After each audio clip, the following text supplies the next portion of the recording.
اللہ الرحمن الرحیم الحمد للہ والصلاۃ والسلام علی رسول اللہ وعلی آلہ وصحبہ اجمعین۔ السلام علیکم آپ۔ وعلیکم السلام۔ چلیں، ایک سوال کا تو لمبا چوڑا جواب ہو گیا، آج مختصر سوال ہے لیکن آئی تھنک بہت اہم ہے کیونکہ ہمارے کلچر میں اس کے بارے میں بہت پوچھا جاتا ہے۔ آپ سوال بتا دیں۔ لوگوں نے پوچھا ہے کہ مختلف موقعوں پر خاص قسم کی دعاؤں کی کیا اہمیت ہے؟ ہاں، تو یہ اصل میں بہت سارے سوالوں کا خلاصہ ہے۔ کوئی کہتا ہے میرا کل ایگزام ہے، اس کی کوئی خاص دعا بتا دیں۔ کوئی کہتا ہے کہ میری موٹر سائیکل گم گئی، اس کی کوئی دعا بتا دیں۔ کوئی کہتا ہے کہ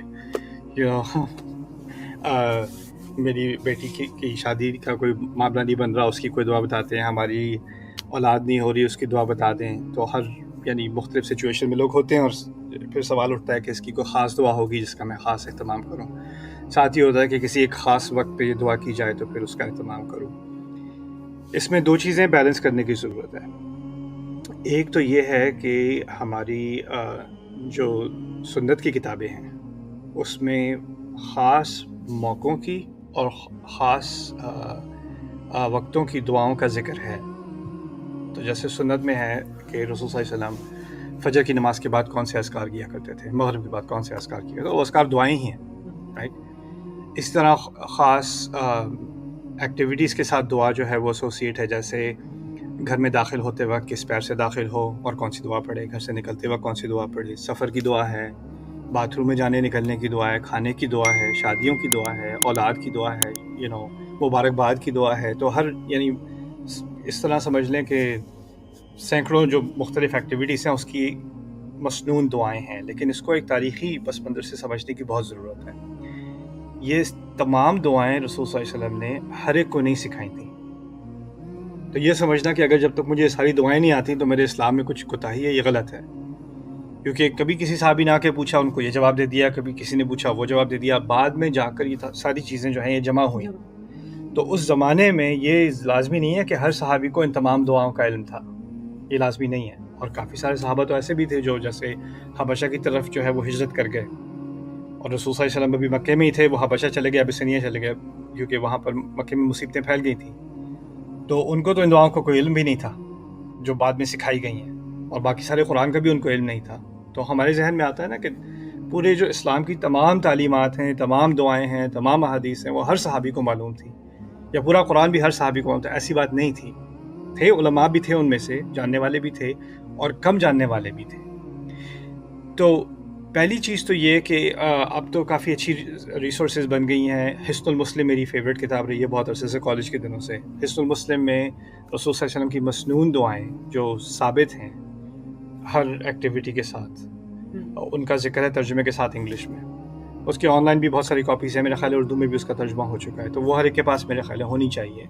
اور وہ ایک اچھا ریسورس ہے کہ اگر آپ پاکٹ سائز کا وہ بناتے ہیں تو انسان اپنے پاس ہی رکھ لے، اس میں سے بار بار اگر بھول جاتا ہے تو کوئی بات نہیں، اسی سے پڑھ لے۔ لیکن اس کے علاوہ یہ ایک طرف ہے کہ ٹھیک ہے، بہت سارے اوکیزنس کی ایکچولی دعائیں ہیں۔ مجھے یاد پڑتا ہے میں نے بچوں کو بھی ایک سیریز پڑھائی تھی، عرصہ ہو گیا، پتہ نہیں اس کی ریکارڈنگ ہے بھی کہ نہیں، دعاز ایوری کڈ شوڈ نو۔ ہر بچے کو کون سی دعائیں پتہ ہونی چاہیے، رائٹ۔ تو دعا اگر ڈر لگ رہا ہے تو کون سی دعا پڑھو، اگر کوئی اسکول میں آپ کو کوئی انٹیمیڈیٹ کر رہا ہے، بلی کر رہا ہے، تو اس کی کون سی دعا ہونی چاہیے۔ ان قسم کی سچویشنز کی بھی دعائیں ہیں سنت میں۔ لیکن ایک تو یہ چیزیں ثابت ہیں، لیکن دوسرا ہے ایکسٹریم۔ اور ایکسٹریم یہ ہوتا ہے ہمارے دین میں انفارچونیٹلی جو بنو اسرائیل کے ساتھ ہوا، کہ اصل ہمارا دین ایک پیغام ہے، اس کا جو لب لباب ہے نا، وہ ایک پیغام ہے۔ ہر ذکر میں ایک پیغام ہے، نماز میں ایک پیغام ہے، حج میں ایک پیغام ہے، روزے میں ایک پیغام ہے، ہر دعا میں ایک پیغام ہے۔ اسی لیے اس کے خاص الفاظ ہیں۔ الفاظ انسان کی زندگی میں، الفاظ کا مقصد ایک پیغام کمیونیکیٹ کرنا ہوتا ہے، تو ہر دعا ایک خاص چیز کمیونیکیٹ کر رہی ہے۔ انفارچونیٹلی ہوا ہمارے ساتھ یہ ہے کہ ہمیں الفاظ کے تلفظ سے زیادہ دلچسپی ہے کہ میں یہ الفاظ یاد کر لوں اور زور زور سے پڑھ لوں، یا بار بار پڑھ لوں، یا 10 دفعہ پڑھ لوں، یا 20 دفعہ پڑھ لوں، لیکن جو الفاظ وہ کہہ رہے ہیں اس کا جو پیغام ہے، اصل فائدہ انسان کو اس کے پیغام سے ہوتا ہے، اس کی آوازوں سے نہیں۔ اس کی آوازوں کا اپنا ایک درجہ ہے، لیکن وہ صرف اس وقت جب انسان کوشش تو کرے کم از کم کہ جو میں پڑھ رہا ہوں اس پیغام کا بھی مجھ پہ کچھ اثر ہو۔ تو اس لیے جو دعائیں مسنون ہیں وہ صرف یاد نہیں کرنی چاہیے، ان کے بارے میں سوچنا بھی چاہیے. جیسے انسان گاڑی میں بیٹھتا ہے، سبحان الذی سخر لنا ھذا وما كنا له مقرنین وانا الی ربنا لمنقلبون. سفر میں بیٹھنے کی دعا، گاڑی میں بیٹھنے کی یا کسی بھی سواری میں بیٹھنے کی، کہ کتنی پاک وہ ذات ہے جس نے اس سواری کو میرے لیے مسخر کر دیا، ہمارے لیے مسخر کر دیا. یعنی میں گاڑی کا میں چابی گھماتا ہوں تو انجن سٹارٹ ہو جاتا ہے، وہ انجن میرے لیے مسخر ہے، آگ نہیں لگتی اسے، رائٹ. وما كنا له مقرنین، اور ہم اس پر قابو لانے والے نہیں تھے. ہمارے قابو میں نہیں تھا کہ بریکیں فیل نہ ہوں، ہمارے قابو میں نہیں تھا کہ انجن کو آگ نہ لگے. یہ ہمارے قابو کی چیز نہیں تھی، اللہ تعالیٰ نے قابو میں رکھی ہوئی ہے. یہ ہمارے قابو میں نہیں تھا کہ کبھی بھی ٹائر پھٹ جائے ہائی وے پہ چلتے ہوئے اور گاڑی الٹا پلٹنا شروع ہو جائے. وما كنا له مقرنین. اب سفر میں جب انسان نکلتا ہے تو اس کو ایک منزل تک پہنچنا ہے اور پھر واپس گھر آنا ہے. ہر سفر کا خلاصہ یہی ہے نا، نکلنا ہے اور پھر واپس آنا ہے. تو سفر میں ہم یہ بھی کہتے ہیں وَإِنَّا إِلَىٰ رَبِّنَا لَمُنقَلِبُونَ، اور بے شک ہمیں آخر کار تو صرف ہمارے اپنے رب کی طرف ہی واپس لوٹنا ہے. یعنی اس سفر سے جو میں گروسریز کرنے جا رہا ہوں یا گیس بھرنے جا رہا ہوں یا یہاں کیمپس پہ آ رہا ہوں، مسجد آ رہا ہوں، اس وقت بھی مجھے یاد دلانا ہے کہ یہ چھوٹا سفر ہے، لیکن یہ زندگی، پوری زندگی ایک سفر ہے، اور اس کی واپسی، اس کا گھر لوٹنا میرے رب کی طرف ہے. تو یہ ہوتا ہے نا کہ ہم روز چھوٹے چھوٹے کاموں میں لگ جاتے ہیں، اور جب کوئی غور سے کوئی چیز ایسے دیکھ رہا ہو نا بہت قریب سے، تو اس کو وہ بڑا ویو نہیں نظر آتا پیچھے ہٹ کے. تو اس دعا کا مقصد کیا ہے کہ آپ کام میں تو لگے ہوئے ہیں، لیکن آپ جو بڑا مقصد ہے زندگی کا اس کو نہ بھول جائیں. وَإِنَّا إِلَىٰ رَبِّنَا لَمُنقَلِبُونَ. اور یہ دعا پڑھ کے انسان کو کیا ہوگا؟ اگر وہ کسی غلط جگہ جا رہا تھا، کچھ غلط لوگوں سے ملنے لگا تھا، کچھ غلط کام کرنے لگا تھا، اس دعا پڑھتے ہی اگر اس کو احساس ہو جائے میں نے واپس تو رب کے پاس جانا ہے، کس منہ سے جاؤں گا، وہ شاید وہ ٹرپ بھی روک دے اپنا جہاں وہ جانے لگا تھا. لیکن اگر اس کے سمجھ نہیں ہے کہ دعا کا پیغام کیا ہے، تو چلو دعا پڑھ لی، ایکسیڈنٹ نہیں ہوگا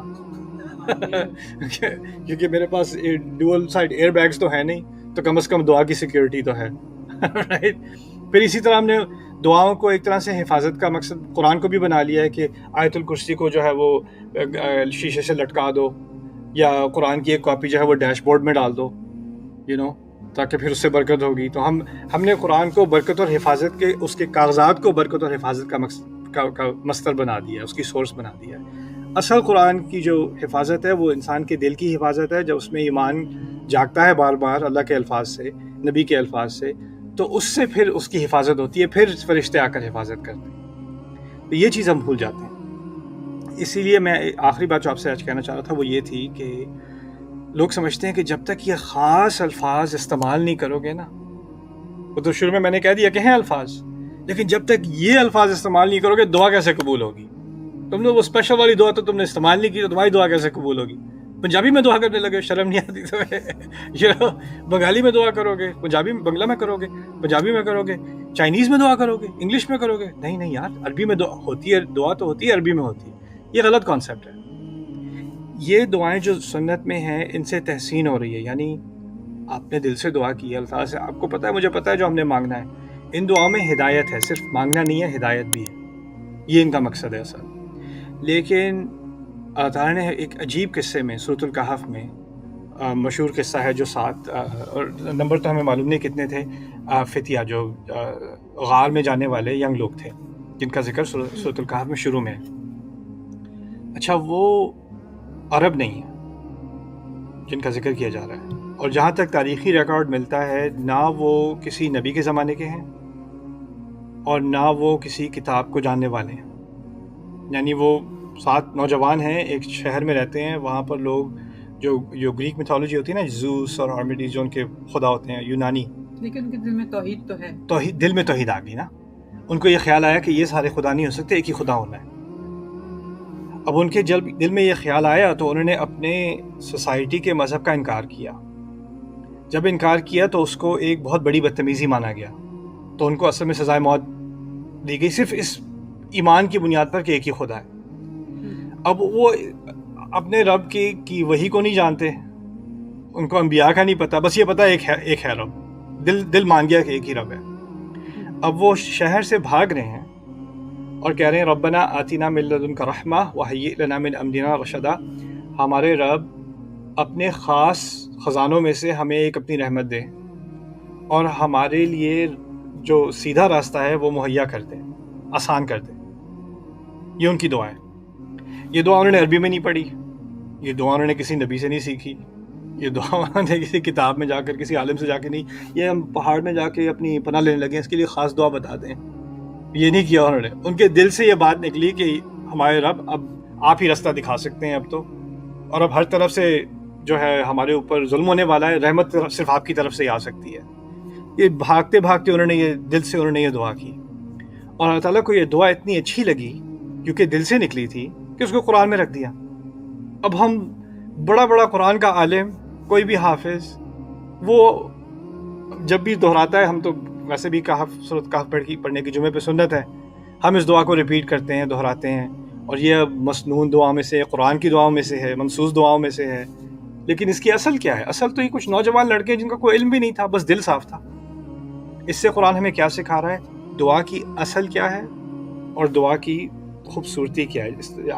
اس کو سمجھنے کے لیے ایک بلڈنگ ہوتی ہے, بلڈنگ کی ایک بنیاد ہوتی ہے, بلڈنگ میں ستون ہوتے ہیں, اور پھر اس کے بعد ڈیکوریشن کی دیواریں بنتی ہیں, پینٹ ہوتا ہے, اور چیزیں خوبصورت لائٹنگ ہوتی ہے. لیکن اصل جو بنیاد ہے وہ دل سے دعا مانگنا ہے.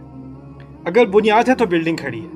ہم نے کیا کیا ہے؟ بنیاد پہ کوئی زور نہیں ہے, اور جو ساری چیزیں اس کو خوبصورت کرتی ہیں ہمارے دن میں, اس پہ سارا زور ہے. وہ بلڈنگ کھڑی نہیں ہے, آپ نے پینٹنگز لگانی شروع کر دی, بنیاد اس کی کھڑی نہیں ہے.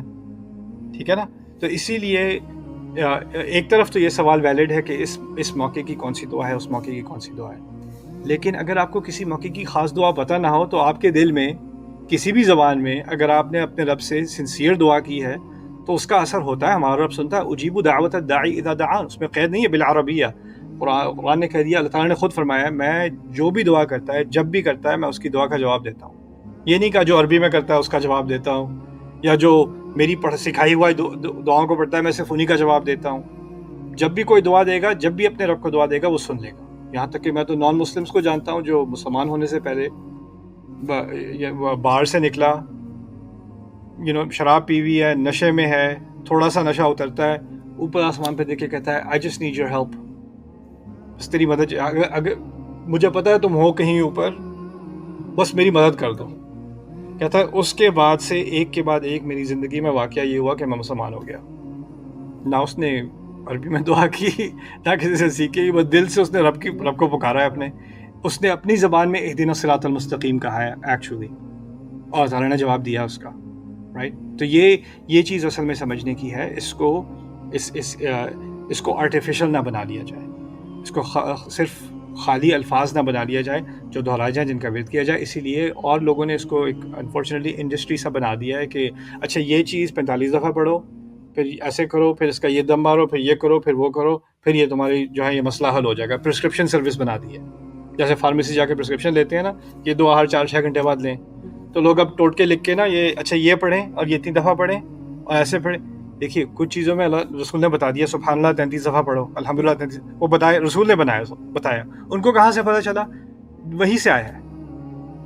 اور کسی انسان کو کہاں سے خبر ملی کہ یہ 100 دفعہ پڑھنا ہے, یا 150 دفعہ پڑھنا ہے, یا 4 دفعہ پڑھنا ہے, یہ 6 دفعہ پڑھنا ہے؟ اگر نبی نے نہیں کہا, جس کو غیب سے خبر آتی ہے, آپ کو کہاں سے غیب سے خبر آ گئی کہ اس کو اتنی دفعہ پڑھنے سے یا ایسے پڑھنے سے؟ جب تک وہ چیز ثابت نہ ہو, یعنی وہ وحی کی سورسز سے نہ آ رہی ہو, اس کو خامخواہ ایسے مان لینا کہ اس طرح پڑھنے سے اتنا اثر ہوگا, اس طرح پڑھنے سے اتنا اثر ہوگا, یہ غلط ہے میرے نزدیک.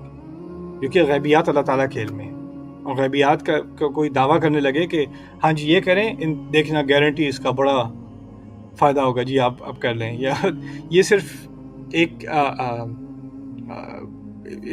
اصل میں یہ کرسچینٹی میں ہے ہم سے زیادہ. کہتے ہیں نا کہ آیت الکرسی آپ حفاظت کے لیے 7 دفعہ آیت الکرسی پڑھ لیں. کہاں, کس نے کہا؟ سنتے چلے آ رہے ہیں, یہی نا, تو فالو کرتے جا رہے ہیں. یا اور پھر لوگ کہتے ہیں کہ حرج کیا ہے اگر 7 دفعہ پڑھ لیا, اچھی بات ہے پڑھ لیا. نہیں, میں تو کہتا ہوں آپ 7 دفعہ پڑھیں, آپ 70 دفعہ پڑھ لیں, بہت اچھی بات ہے. غلط بات کیا ہے؟ غلط بات یہ ہے کہ آپ نے جب اس نمبر کے ساتھ ایک گارنٹی لگا دی کہ اب یہ کریں گے تو یہ ہوگا, کاز اینڈ ایفیکٹ. یہ جب آپ کرتے ہیں نا غیب کے بارے میں, کیونکہ غیب کی دنیا میں ہوگا نا کہ آپ نے یہ دعا پڑھی, اس کا یہ اثر ہوگا. اس اثر کا علم صرف نبی کو دیا جاتا ہے, اس اثر کا علم عام آدمی کو نہیں دیا جاتا.